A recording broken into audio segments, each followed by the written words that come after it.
മെൽക്കിസദേക്ക് എന്ന പേരിന്റെ അർത്ഥം നമുക്ക് വായിക്കാം. അതിന് ഹെബ്രായ ലേഖനത്തിൽ പ്രത്യേകിച്ച് പറയുന്നുണ്ട്. 7-ാം അധ്യായത്തിൽ 2-3 വായിക്കുമ്പോൾ സകലത്തിന്റെയും ദശാംശം അബ്രാഹാം അവന് നൽകി. ആമേൻ. അവന്റെ പേരിന് ഒന്നാമത് നീതിയുടെ രാജാവെന്നും രണ്ടാമത് ശാലേമിന്റെ സമാധാനത്തിന്റെ രാജാവെന്നുമാണ് അർത്ഥം.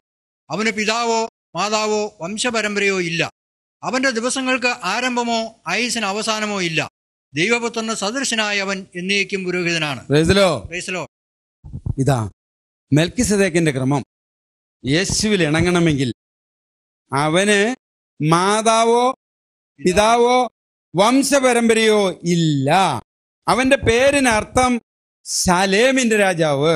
അവന്റെ പേരിന്റെ അർത്ഥം ശാലേമിന്റെ രാജാവ്. പിന്നെ നീതിയുടെ രാജാവ്. അവന് മാതാവില്ല, പിതാവില്ല, വംശപരമ്പരയില്ല. ദൈവപുത്രന് സദൃശനായ അവൻ എന്നേക്കും പുരോഹിതനാണ്. ഇങ്ങനെ ഒരു പുരോഹിത ക്രമമാണ് യേശുക്രിസ്തുവിൽ ഇണങ്ങിച്ചേർന്നത് എന്ന് വിശുദ്ധ വചനം നമ്മെ പഠിപ്പിക്കുന്നു. ഇതനുസരിച്ച് നിയമം അനുശാസിക്കുന്ന അഹറോന്റെ ക്രമത്തിന് വ്യത്യസ്തമായ ഒരു പൗരോഹിത്യമാണ് യേശു സ്വീകരിച്ചത്. ഈ ക്രമത്തിന്റെ പ്രത്യേകത എന്തെല്ലാമാണെന്ന് നമുക്ക് പരിശോധിക്കാം. 1, നിയമപ്രകാരം അനുവദിച്ചിട്ടുള്ള ശാരീരിക ക്രമമനുസരിച്ചല്ല യേശു പുരോഹിതനായത്. നിയമപ്രകാരം അനുവദിച്ചിട്ടുള്ള ശാരീരിക ക്രമമനുസരിച്ചല്ല യേശു പുരോഹിതനായത്.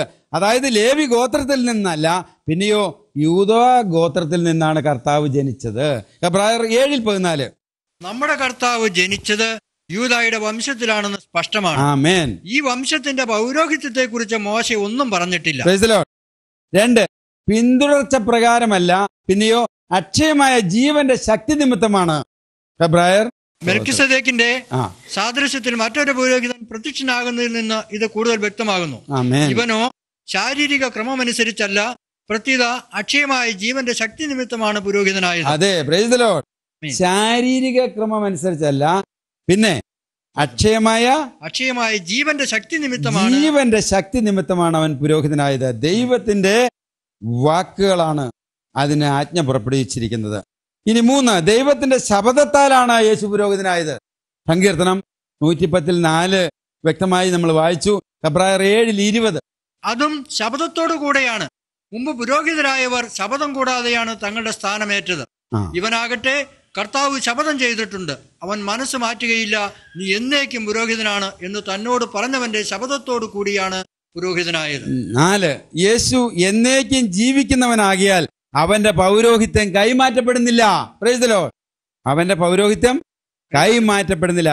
ഹെബ്രായർ 7:23-24 കാലങ്ങളിൽ അനേകം പുരോഹിതന്മാരുണ്ടായിരുന്നു, എന്നാൽ ശുശ്രൂഷയിൽ തുടരാൻ മരണം അവരെ അനുവദിച്ചില്ല. യേശുവാകട്ടെ എന്നേക്കും നിലനിൽക്കുന്നത് കൊണ്ട് അവന്റെ പൗരോഹിത്യം കൈമാറപ്പെടുന്നില്ല. ആമേൻ. അവന്റെ പൗരോഹിത്യം കൈമാറ്റപ്പെടുന്നില്ല. എന്നേക്കും പുരോഹിതന് എന്ന് അവന് ദൈവത്തിന്റെ വചനം സാക്ഷ്യപ്പെടുത്തിയിരിക്കുന്നു. അതുകൊണ്ടാണ് അവൻ എന്നേക്കും ജീവിക്കുന്നതിനാൽ അവന്റെ പൗരോഹിത്യം കൈമാറ്റപ്പെടുന്നില്ല. 5, യേശു അർപ്പിച്ച ബലി പല പ്രാവശ്യം ആവർത്തിക്കപ്പെടേണ്ടതില്ല. യേശു അർപ്പിച്ച ബലി പല പ്രാവശ്യം ആവർത്തിക്കപ്പെടേണ്ടതില്ല. ഹെബ്രായർ 7:27 അന്നത്തെ പ്രധാന പുരോഹിതന്മാരെ പോലെ ആദ്യമേ സ്വന്തം പാപങ്ങൾക്ക് വേണ്ടിയും അനന്തരം ജനത്തിന്റെ പാപങ്ങൾക്ക് വേണ്ടിയും അനുദിനം അവൻ ബലി അർപ്പിക്കേണ്ടതില്ല. അവൻ തന്നെ അർപ്പിച്ചുകൊണ്ട് എന്നേക്കുമായി ഒരിക്കൽ ബലി അർപ്പിച്ചിരിക്കുന്നു. ആമേൻ. നമുക്ക് വായിക്കുമ്പോൾ മനസ്സിലാകും, യഹൂദർ എല്ലാ ആണ്ടുതോറും ബലിയർപ്പണം നടത്തിയിരുന്നു, ആവർത്തിച്ച് അർപ്പിച്ചുകൊണ്ടിരുന്നു. എന്നാൽ ഇവന്റെ ബലിയർപ്പണം ഇനി ആവർത്തിക്കേണ്ടതില്ല. ദൈവവചനം സാക്ഷ്യപ്പെടുത്തുന്നു, യേശു കർത്താവ് നിറവേറ്റിയ ബലി ഇനി അത് ആവർത്തിക്കപ്പെടേണ്ടതല്ല. അവന്റെ പൗരോഹിത്യം കൈമാറ്റപ്പെടുന്നില്ല. ഇനി പുരോഹിതനും ബലിവസ്തുവും ഒരേ ആൾ തന്നെയാണ്. മർമ്മം ഇതാ, പുരോഹിതനും ബലിവസ്തുവും ഒരേ ആൾ തന്നെയാണ്. അതാണ് അതിന്റെ പ്രത്യേകത. ഹെബ്രായർ 9:12-9:26 ഇത് തന്നെ പറയുന്നു. അവൻ അവിടെ പ്രവേശിച്ച് നിത്യരക്ഷ സാധിച്ചത് കോലാടുകളുടെയോ കാളക്കിടാക്കളുടെയോ രക്തത്തിലൂടെ അല്ല, സ്വന്തം രക്തത്തിലൂടെയാണ്. 26 ആയിരുന്നെങ്കിൽ ലോകാരംഭം മുതൽ പല പ്രാവശ്യം അവൻ പീഡ സഹിക്കേണ്ടി വരുമായിരുന്നു. കാലത്തിന്റെ പൂർണ്ണതയിൽ തന്നെ ബലിയർപ്പിച്ചുകൊണ്ട് പാപത്തെ നശിപ്പിക്കാൻ ഇപ്പോൾ ഇതാ അവൻ ഒരിക്കൽ മാത്രം പ്രത്യക്ഷപ്പെട്ടിരിക്കുന്നു. ഇതാ ഒറ്റ പ്രാവശ്യം, ഒരിക്കൽ മാത്രം, കാലത്തിന്റെ സമ്പൂർണതയിൽ അവൻ ഒരിക്കൽ മാത്രം തന്നെ സമർപ്പിച്ചുകൊണ്ട് ആ ബലിയർപ്പണം പൂർത്തീകരിച്ചിരിക്കുന്നു. Praise the Lord. യഹൂദ പുരോഹിതന്മാരെ പോലെ സ്വർഗീയ വസ്തുക്കളുടെ സാദൃശ്യത്തെയോ നിഴലിനെയോ അല്ല യേശു ശുശ്രൂഷിച്ചത്. എബ്രായർ 8:5. സ്വർഗീയ വസ്തുക്കളുടെ സാദൃശ്യത്തെയും നിഴലിനെയുമാണ് അവർ ശുശ്രൂഷിക്കുന്നത്. എബ്രായർ 9:24. മനുഷ്യനിർമ്മിതവും സാക്ഷാൽ ഉള്ളവയുടെ പ്രതിരൂപവുമായ വിശുദ്ധ സ്ഥലത്തേക്കല്ല, നമുക്ക് വേണ്ടി ദൈവസന്നിധിയിൽ നിൽക്കാൻ സ്വർഗത്തിലേക്ക് തന്നെയാണ് യേശു പ്രവേശിച്ചത്. Price the Lord. നമുക്കറിയാം, മോശയോട് കൂടാരം നിർമ്മിക്കാനും അതിലെ ശുശ്രൂഷ നിർവഹിക്കാനും പറയുമ്പോൾ സ്വർഗത്തിൽ ഞാൻ കാണിച്ചു തന്ന മാതൃകയ്ക്ക് അനുസരിച്ച് നീ നിർമ്മിക്കണമെന്ന് നിർദ്ദേശമുണ്ടായിരുന്നു. ആ മാതൃകയിലുള്ള കൂടാരത്തിൽ ആ വിശുദ്ധ സ്ഥലത്തിൻ്റെ സാദൃശ്യത്തിലാണ് അവർ ശുശ്രൂഷിച്ചിരുന്നത് നമുക്കറിയാം. എന്നാൽ നമ്മുടെ കർത്താവ് ശുശ്രൂഷിച്ചത് സാദൃശ്യത്തെ അല്ല, അതിൻ്റെ ഒറിജിനെ തന്നെയാണ് എന്ന് ഇതിൽ നിന്ന് വ്യക്തമാണ്. Price the Lord. Price the Lord. Price the Lord. 8. യഹൂദ പുരോഹിതന്മാരെ പോലെ സ്വന്തം പാപത്തിനും മറ്റുള്ളവരുടെ പാപത്തിനും വേണ്ടി പരിഹാര ബലി അർപ്പിക്കാൻ ആണ്ടിലൊരിക്കൽ പ്രധാന കൂടാരത്തിൽ പ്രവേശിക്കുന്നത് പോലെയല്ല, ഏകബലി സമർപ്പണം വഴി ലോകത്തിന്റെ മുഴുവൻ പാപങ്ങൾക്കും പരിഹാരം നേടാനാണ് യേശു വന്നത്. പാപങ്ങൾ അകറ്റാൻ കഴിവില്ലാത്ത ബലികൾ ആവർത്തിച്ച് അർപ്പിച്ചുകൊണ്ട് ഓരോ പുരോഹിതനും ഓരോ ദിവസവും ശുശ്രൂഷ ചെയ്യുന്നു. എബ്രായ ലേഖന കർത്താവ് വിശുദ്ധ പൗലോസ് ഇപ്രകാരം തന്നെ അതിനെക്കുറിച്ച് നമുക്ക് വെളിപ്പെടുത്തി തന്നിട്ടുണ്ട്. ഓരോ പുരോഹിതനും ഓരോ ദിവസവും ശുശ്രൂഷ ചെയ്യുന്നു. എന്നാൽ അവനാകട്ടെ പാപങ്ങൾക്ക് വേണ്ടി എന്നേക്കുമായുള്ള ഏകബലി അർപ്പിച്ചു കഴിഞ്ഞപ്പോൾ ദൈവത്തിന്റെ വലതുഭാഗത്ത് ഉപവിഷ്ടനായി. ശത്രുക്കളെ തന്റെ പാദപീഠമാക്കുവോളം അവൻ കാത്തിരിക്കുന്നു. വിശുദ്ധീകരിക്കപ്പെട്ടവരെ അവൻ ഏകബലി സമർപ്പണം വഴി എന്നേക്കുമായി പരിപൂർണരാക്കിയിരിക്കുന്നു. പരിശുദ്ധാത്മാവ് തന്നെ അത് നമുക്ക് സാക്ഷ്യം നൽകുന്നു.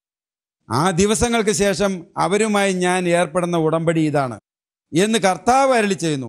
എൻ്റെ നിയമങ്ങൾ അവരുടെ ഹൃദയങ്ങൾക്ക് ഞാൻ നൽകും, അവരുടെ മനസ്സുകളിൽ അവ ഞാൻ ആലേഖനം ചെയ്യും.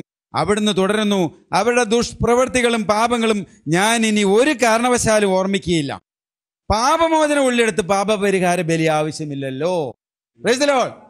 വലിയ കാര്യങ്ങളാണ് ഇത് കർത്താവ് നമുക്ക് വെളിപ്പെടുത്തി തന്നിരിക്കുന്നത്. ക്രിസ്തുവിന് 626 വർഷം മുമ്പ് പ്രവാചകനായ ജെറമിയ വഴി മനുഷ്യവർഗത്തോട് ദൈവം അരുളി ചെയ്ത വാഗ്ദാനം ഇപ്രകാരം യേശു ക്രിസ്തുവിൽ പൂർത്തീകരിച്ചു എന്ന് പരിശുദ്ധാത്മാവ് തന്നെ സാക്ഷ്യപ്പെടുത്തുന്നു. ജെറമിയയുടെ പുസ്തകം 31-ാം അധ്യായത്തില് 33-34 വാക്യങ്ങളൊന്ന് വായിച്ചു. ആ ദിവസം വരുമ്പോൾ ഞാൻ ഇസ്രായേലുമായി ചെയ്യുന്ന ഉടമ്പടി ഇതായിരിക്കും. ഞാൻ എൻ്റെ നിയമം അവരുടെ ഉള്ളിൽ നിക്ഷേപിക്കും, അവരുടെ ഹൃദയത്തിൽ എഴുതും. ഞാൻ അവരുടെ ദൈവവും അവർ എൻ്റെ ജനവുമായിരിക്കും. കർത്താവിനെ അറിയുക എന്ന് ഇനി ആരും സഹോദരനെയോ അയൽക്കാരനെയോ പഠിപ്പിക്കേണ്ടി വരികയില്ല. അവർ വലിപ്പ ചെറുപ്പമെന്നിയെ എല്ലാവരും എന്നെ അറിയുമെന്ന് കർത്താവ് അരുളി ചെയ്യുന്നു. Price the Lord. ഹല്ലേലൂയ.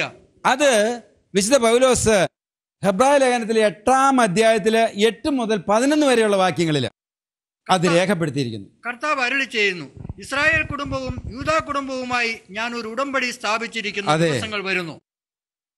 ആ ഉടമ്പടി അവരുടെ പിതാക്കന്മാരെ ഈജിപ്തിൽ നിന്ന് പുറത്തു കൊണ്ടുവരുവാൻ അവരെ കൈപിടിച്ച് നടത്തിയ ആ ദിവസം അവരുമായി ചെയ്ത ഉടമ്പടി പോലെ ആയിരിക്കുകയില്ല. എന്തെന്നാൽ കർത്താവ് അരുളി ചെയ്യുന്നു, അവർ എൻ്റെ ഉടമ്പടിയിൽ ഉറച്ചു നിന്നില്ല, അതുകൊണ്ട് ഞാനും അവരെ ശ്രദ്ധിച്ചില്ല.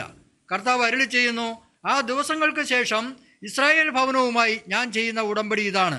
എൻ്റെ നിയമങ്ങൾ അവരുടെ മനസ്സിൽ ഞാൻ സ്ഥാപിക്കും, ആമേൻ. അവരുടെ ഹൃദയത്തിൽ ഞാൻ അവ ആലേഖനം ചെയ്യും. ഞാൻ അവർക്ക് ദൈവമായിരിക്കും, അവർ എനിക്ക് ജനവും. ആരും തൻ്റെ സഹപൗരനെയോ സഹോദരനെയോ കർത്താവിനെ അറിയുക എന്ന് പറഞ്ഞ് പഠിപ്പിക്കേണ്ടതില്ല. എന്തെന്നാൽ അവരിലെ ഏറ്റവും ചെറിയവൻ മുതൽ ഏറ്റവും വലിയവൻ വരെ എല്ലാവരും എന്നെ അറിയും. Price the Lord. Price the Lord. Hallelujah.